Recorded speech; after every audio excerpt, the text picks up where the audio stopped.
কি বলবেন ইন্টারভিউটা নিয়ে কি বলবেন তানজিম তিশা সৌদি আরবে শাকিব ভাইয়ের সাথে কিভাবে মুভ করছে সেই বিষয়টা নিয়ে কি বলবেন মিডিয়াতে দুই পয়সা নাই দাম বিদ্যাসিনা মিম, সেই বিদ্যাসিনা মিম মেগাস্টার শাকিব খানের নিয়ে প্রশ্ন করা, সে সিরিবিরি যা করলো রিনা খানের মতন ভাবসাব করে সে অ্যান্সার না দিয়ে চলে গেছে।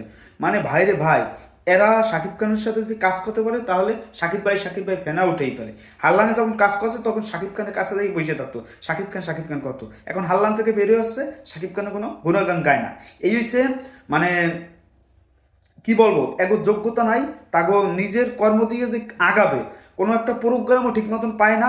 তারা কি করে, মানে ফরিংয়ের নাম এরম বসে ফরিংয়ের মতো লাফায় খালি একসে মানে যে বিদ্যাসিনা মেমরে অনেক ভালো ভাবতাম, কিন্তু এই মনে যে এত অহংকার যে শাকিব খান যখন কাজ দেয় তখন শাকিব ভাই বলতে বলতে ফেনা উঠেই ফেলবে মুখে। কিন্তু সেই বিদ্যাসিনা মেম যে ব্যবহারটা করলো মেগাস্টার শাকিব খানকে প্রশ্ন করায় এবং মেগাস্টার শাকিব খান এবং তানজিম তিশায়, এটা সত্যি আমার কাছে অত্যন্ত খারাপ লাগছে। আপনাদের কাছে কেমন লাগছে জানাবেন। যে মেয়ে রিনা খানের মতন ভাবসাব করলো সে কোনোদিন ভালো কিছু করতে পারবে না। এই যে 15-20 বছর ক্যারিয়ার ছবি কয়টা করছে, শাকিব খানের সাথে একটা ছবি সুপারহিট হয়েছে, আর একটা ছবি মনে হয় পরাণ নাকি চলছে, আর কোনো ছবি চলে নাই। এই সে তারপর অহংকারী আর শাকিব খানের সাথে 2টা ছবি করছে, আর একটা ছবি চলে নাই। মানে তার ভাবসাব, তার যে অহংকারী এই ভাব যখন না কমবে ততক্ষণ পর্যন্ত ভালো কিছু হবে না। এটা হচ্ছে আমার কথা। আপনাদের কথা কি সেটা আপনার কমেন্টে জানান।